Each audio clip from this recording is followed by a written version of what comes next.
What's up, you guys? Thank you for clicking on this video. So as you can tell by the title, we have some new Silverbolt stock images that I want to talk about today from Star Action Figures website. It's UK based, and these are brand new, never before seen stock images. And I'm looking at this figure, and people are debating online whether or not this is worth the $90 price tag.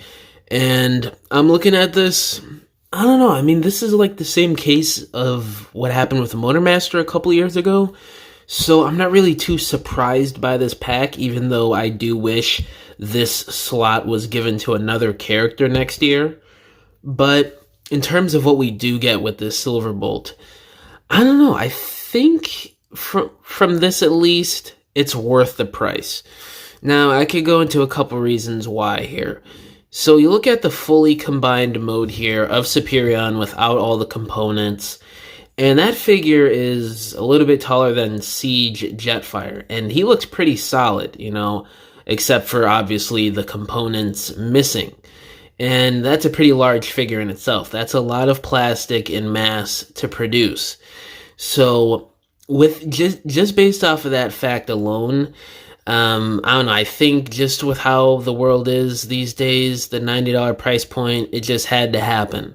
You're not going to get a decent, big-sized, solid combiner like Superion here with a bunch of deluxes in a Voyager class like we did over 10 years ago. It's just really not feasible anymore, unless if you cheat a lot, and that would just result in a very mediocre figure, which was what the Combiner Wars one was, in my opinion at least. Just looking at that alone, I think it's worth just getting Silverbolt with all the combiner components here. And you do have options. They did, you know, sculpt in and engineer some options. You have more of like a display base or a launch pad for the jet mode.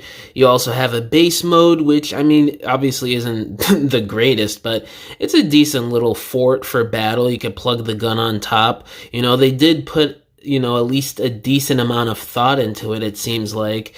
And, you know, they tried to put some use to it other than just being the combining bits for Superion. So I got to give them credit for that. It's really not a bad decision at all, you know, giving the combiner parts more options, especially for the Commander class $90 price tag. It's to be expected, and I do like that. And in terms of the vehicle mode for Silverbolt, I mean, it's kind of what you would expect, but honestly, my one little nitpick, or one of couple, I guess, is that I don't really like how just the bits are still hanging off of him. I get it, it's Silverbolt from G1, but still, I feel like the transformation could have been a bit more dynamic from what we see here for the $90 price point. I think they could have concealed things a bit better in jet mode. But I do understand where they're coming from. They want to hit that sort of nostalgia G1 accuracy with the vehicle mode in toy form. It is what it is. And for the robot mode, I wish they added articulated hands for both modes for Silverbolt and Superion, because it does seem like Silverbolt's transformation is a little simplistic. But obviously there is a lot going on. He still has all the key articulation points, and it seems like you're going to get him into some decent poses. Now, I do have a concern here. It does look like he's missing wrist swivel in the Silverbolt robot mode.